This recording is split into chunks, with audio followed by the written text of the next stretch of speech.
Green Bay. This is part 2 of Marc Golde. We're going to talk about his studio, Rock Garden. What brought on, first of all, Rock Garden Studio, wow, back in 2002, did you start that? I started this particular chain, yes. Okay.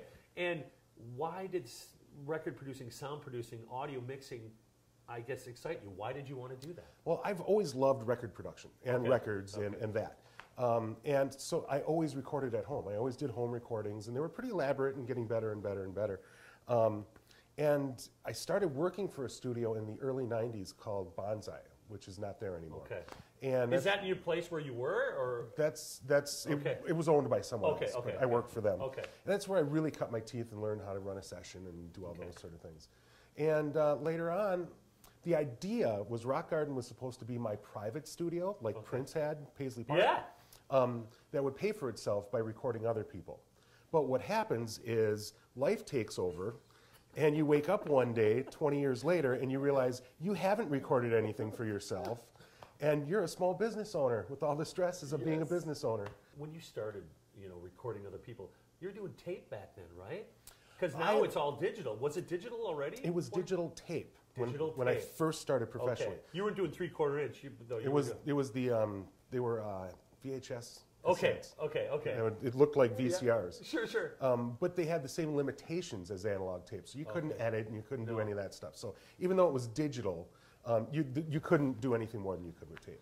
Being that I like to play, I like to sing, and I know what it takes to put stuff together with sound production, are you always continually changing sound gear? Are you always upgrading? Or is now that everything's on the computer, it's a little bit, because you're still using the big console, I'm as retro as it gets. Now, I'm still recording on a computer, so I have all the advantages of the computer, and I can lean on it as hard as I want, or as little.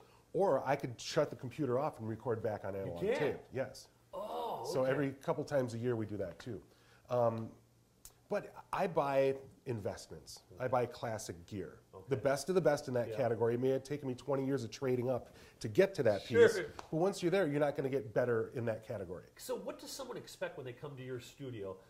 Because if they've never recorded anything, because you see what's on TV. Right. Is it the same thing? I try to make it as much like that as possible. Cool. Actually, because that's what people want. So you have water for them and green M&Ms and stuff? Not that.